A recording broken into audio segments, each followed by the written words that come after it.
ब्रेकनंतर बुलेटिनमध्ये पुन्हा एकदा तुम्हा सगळ्यांचं स्वागत आणि आताची ही मोठी बातमी आपण बघतोय कारण सैफ अली खानवरती ज्याने हल्ला केला या सगळ्याच्या प्रकरणी पोलिसांनी आता एकाला ताब्यात घेतलेला आहे। 32 तासांच्या नंतर पोलिसांनी या संशयिताला ताब्यात घेतलेला आहे आणि हा जो संशयित आहे ही व्यक्ती आणि ज्याने हल्ला केला ती व्यक्ती एकच होती का या सगळ्या संदर्भामध्ये आता पोलिसांकडून तपास सुरू आहे। त्यामुळे सैफ अली खानच्या हल्ल्याच्या प्रकरणामध्ये ही एक मोठी अपडेट आपण बघतोय। या प्रकरणी वांद्रा पोलिसांनी आता एका व्यक्तीला ताब्यात घेतलेलं आहे। 32 तासांच्या नंतर पोलिसांनी या संशयिताला ताब्यात घेतलंय। पोलिसांकडून आता अधिकचा तपास सुरू आहे। या व्यक्तीची आता चौकशी केली जाणार आहे। वेगवेगळ्या सीसीटीव्हीच्या माध्यमातून सुद्धा पोलिसांनी या व्यक्तीपर्यंत पोहोचायचा प्रयत्न केला।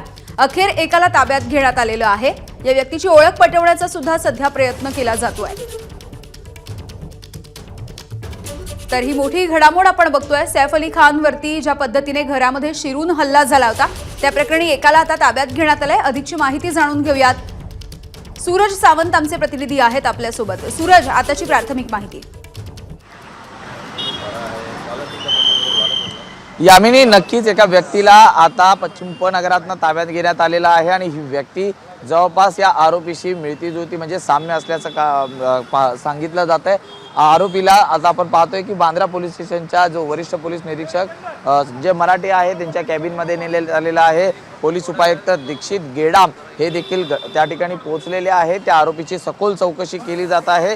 त्या दिवशी हा नेमका संशयित व्यक्ती कुठे होता, हा तोच आहे का ते पाहणं महत्त्वाचं राहणार आहे। कारण अनेक पुरावे आहेत या संपूर्ण प्रकरणातले, ते खूप महत्त्वाचे आहेत। मग तो सीसीटीव्ही कॅमेरा असो, ब्लेडवरील त्याच्या हाताचे ठसे असतील किंवा ज्या ठिकाणाहून तो आला त्या ठिकाणी देखील काल आपण पाहिलं तर पंचनामा करण्यासाठी फॉरेन्सिकची टीम देखील केलेली होती। त्यामुळे अनेक पुरावे जोडून त्याच्यानंतर या आरोपीची ओळख पटवली जाणार आहे।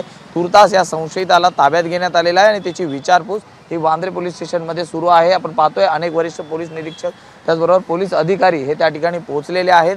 या व्यक्तीला पश्चिम उपनगरातनं ताब्यात घेण्यात आल्याचं सांगितलं जातंय। 30 तासापासून पोलीस हे संपूर्ण प्रकरणात या आरोपीचा शोध घेताना पाहायला मिळत होते। गुन्हे शाखेचे पोलीस त्याचबरोबर पोलीस ठाण्याचे पोलीस हे एकूण अशा 20 पथकं या आरोपीच्या शोधासाठी पाठवण्यात आली होती।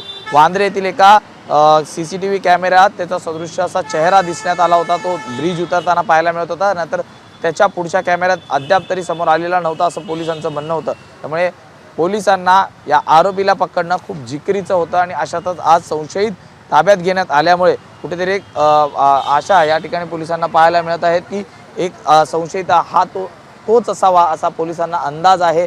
त्यामुळे त्याचा आता चौकशी ही सविस्तर पोलीस करताना पाहायला मिळत आहेत। यामिनी, अगदी सूरज, ज्या पद्धतीने तुम्ही माहिती देताय की मुंबई उपनगरामधून या संशयिताला ताब्यात घेतलंय। खरं तर हा जो हल्लेखोर होता तो आधी 6व्या मजल्यावरच्या सीसीटीव्ही मध्ये कैद झाला, त्यानंतर बांद्रे स्टेशनवरच्या सुद्धा एका कॅमेऱ्यामध्ये कैद झाला होता आणि पोलिसांना हा संशय होता की हा जो आरोपी आहे तो नालासोपारा किंवा वसई या भागामध्ये पळून गेलेला आहे।